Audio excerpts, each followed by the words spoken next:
Sixers fans, welcome back. Let's talk about the Sixers-Suns game last night. Let's talk about how Joel Embiid almost hit the greatest three-pointer in NBA history. I mean, I paused that and rewinded that miss like 8 times.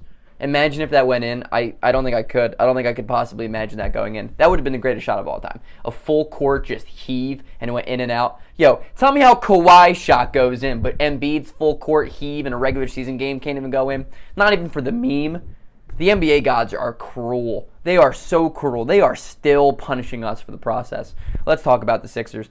Like the video, subscribe to the channel, join the family, join the community. I'm streaming tonight. Make sure you come hang out. Guess the Sixers game. Guess the score right. You win a process jersey. Who knows? You might walk home with an Arnett Moultrie jersey. That sounds fun. I want to start off by saying that Matisse Thybulle played 36 minutes last night. What's crazy is he didn't register a single point. Like, I know that's hilarious. So you're going to look at the box score and you're going to be like, wow, Matisse Thybulle had 0 points and 3 rebounds and 3 assists in 36 minutes.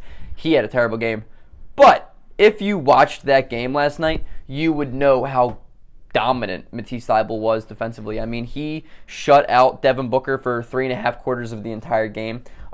Devin Booker finished with 19 and 7, but I mean, he did not have a good game. Like, Devin Booker was terrible. If I had $1 for every time Matisse Thybulle, blocked a jump shot, I would be a rich man. I would be a rich man, ladies and gentlemen. Let's talk Shake Milton.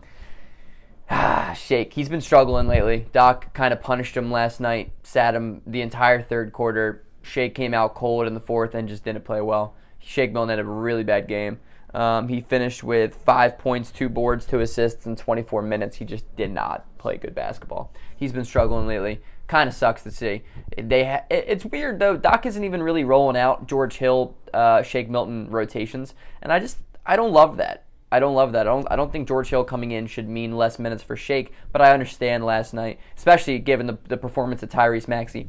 Maxey has been incredible these past couple of games. I want to look. Maxey had 14, 3, and 3 in 31 minutes. I mean, he hit some really big shots. He is just such a quick speedster on the offensive end. I mean, Tyrese Maxey's so exciting to watch. He really is. Once his shot, I mean, I say the same thing about him every time. Once his jump shot becomes something that's consistent and improved upon, and his defense is a little stronger, he's going to be a really good player, like a really, really good player. Tyrese Maxey is pretty high potential, man, and he has the most surprising and impressive thing about Tyrese is he can go like 4 games without playing, but that 5th game you put him in, he is going to go 100% and just going to play like he plays every day. And that's awesome. It's admirable. I love guys, especially youngsters, who do that. I remember I read a quote a couple weeks ago, Doc Rivers saying how this third unit on the team, like the rookie unit, is the hardest working rookie unit he has ever coached. So it's like Paul Reed, Rajon Tucker, Tyrese Maxey, those dudes. That's awesome, man. Isaiah Joe. I mean, I love that. I think that's why they really had a home run this past draft, and it's awesome. I think it's great for the Sixers culture as well. So, good job to Tyrese. Danny Green had a really good game. That man is the best three-point shooter in the NBA from a corner. It is wild. I mean, he hit a couple ridiculously hard shots that should have been a foul, which gets me onto the point. Those refs last night were terrible. They really were they were so bad. So bad. All the technical fouls, first of all. Second of all, just the arrogance to not call some fouls that I personally thought were no-brainers on both ends. Not even just for the Sixers, but for the Suns too. They just missed calls, like just blatantly missed calls. So that was that. Embiid obviously had 38 and 17 and 4, but the thing about Embiid, man, is that fourth quarter came around, the last stretch of the fourth quarter, I'm pretty sure he had like the last 11, 14 points for the Sixers. Dude, Embiid is unreal. Like, genuinely unreal. It's a shame he just doesn't play enough this year, given the games that he's missed, which is 18. He would be the MVP. I mean, he is the most dominant player in the NBA. The way he's playing right now, he may even be the leader in points per game at the end of the season. I mean, Embiid's been phenomenal. Genuinely phenomenal. And I just appreciate his performances night in and night out, because he's hitting step-back threes contested by Devin Booker. He's hitting, Euro step layups that he takes full court. His footwork is Hakeem Olajuwon-esque. He has Shaquille O'Neal power.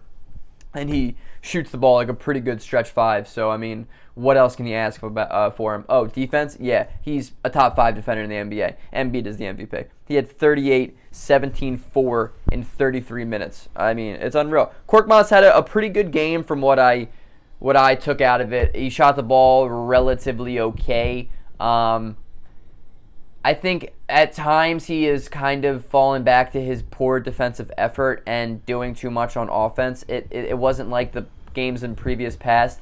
So I'm a little shaky on the whole Furkan thing right now. It was not a couple bad signs last night from him, but hopefully he can pick it up again. George Hill had a really good game. He had 11 points in 23 minutes. He shot the 3-ball well. He runs the floor really, really well as a point guard, as a facilitator, as a guy.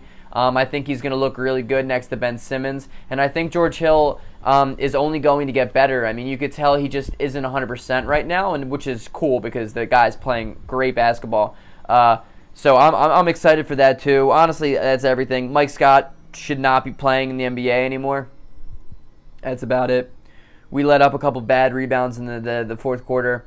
Bad offensive rebounds. If we grabbed, we arguably could have walked out with a win. But if we're going up against the second best team in the NBA record-wise, and going up against a team that was basically full strength, minus Jay Crowder, I believe, we had like everyone missing. That was a great game. It was seriously a great game. The fact that we took them to the final buzzer, the final second, to the final inch, for God's sakes. I'm happy. I'm really happy with the performance last night. I will be streaming the game tonight against Milwaukee. Hopefully we have guys back, man. I just really would like to see this team at full strength. I mean, it feels like it's been a while, but at the same time, I would like to be healthy for the playoffs, so I understand not rushing guys back. I understand this. I understand that. Semantics. Peace out.